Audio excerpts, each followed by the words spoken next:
Forecast, Kelly. Hey, so right now we're already down to the 40s for most of us, 52 in Boston, but outside of Boston, temperatures right now low to the mid 40s. As we jump to tomorrow, low temperatures are going to be on the cold side in the 30s. 7 a.m. 36 degrees, 2 o'clock 54 though, so similar to what we saw earlier today, and then 7 o'clock 44. A couple clouds around tonight. They clear out just in time for early tomorrow morning, which is why we are going to be dropping to the 30s, and then we'll eventually become mostly to partly cloudy throughout the day heading into tomorrow. Speaking of tomorrow, next 3 days, 54, cold morning. Monday, a chance for a couple sprinkles at the coastline right around 52 degrees. And then Tuesday, a chance for a couple of showers. But these are low-end chances. We're talking about Monday into Tuesday. The wetter days are going to be late next week. But hey, if you're headed to the Pats game for tomorrow, you don't have to worry about any rain droplets or anything like that in Foxborough. It's going to be chilly in the morning, though, so make sure you dress warmly if you want to have fun. Pre-gaming, 11 a.m. 47 degrees, 1 o'clock 51.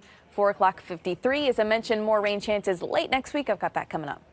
The Hurricane Center using words like devastating, catastrophic when it comes to the forecast for Jamaica, and then after that moving into Cuba. So right now it's a Category 2 hurricane, 100-mile-per-hour winds, maximum gusts around 105. However, as we get into Monday afternoon, yes, it's expected to become a Category 5 hurricane. Right now the forecast is calling for a Cat 4 at landfall in Jamaica late Monday night, overnight into Tuesday morning. However, National Hurricane Center saying it is not out of the realm of possibility that it could make a landfall as a Category 5 hurricane in Jamaica, which has never been seen there before in modern history. After that, it is going to be tracking off to the northeast, nearing Cuba as still a major hurricane. That's going to be happening later Tuesday afternoon into Tuesday evening before continuing to track off to the northeast as a hurricane after Cuba. Back here, though, of course, I have the forecast to talk about. Overnight becoming mostly cloudy, cold, 32 to 37. Early tomorrow morning, brightening back up, though.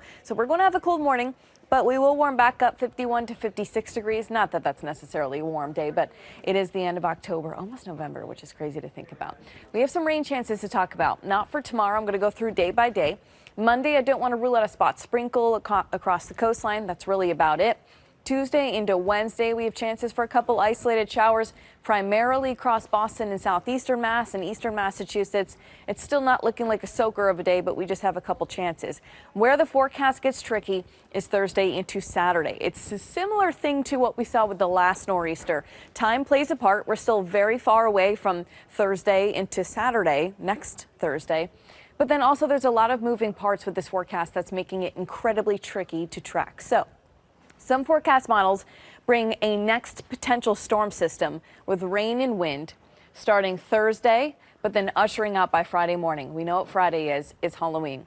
Other forecast models bring it in Thursday, but then lingering through Friday and even into Saturday. Some forecast models show Thursday being quiet and most of the rain and wind happening Friday into Saturday. So it's still very far out. I'm just giving you an early heads up that this is something we're going to have to watch closely over the next few days. But unfortunately, for a couple of days, we're going to have to sit tight and be patient. I'm aware that Friday is an incredibly important day when it comes to the forecast. I, of course, want you all to get out and get the trick-or-treating done. Halloween is only 6 days away. This is just something we're going to have to wait and see. It's that kind of tricky storm forecast. For tomorrow, 54, Monday, 52, Tuesday, 52 as well, Wednesday, 53. Chances for a couple spotty showers during that time. Of course, the bigger event is going to be late next week. Otherwise, overnight lows are going to be cold over the next couple of mornings, all the way down to the 30s. But then in the middle of next week to late next week, we're going to see overnight lows back up into the 40s.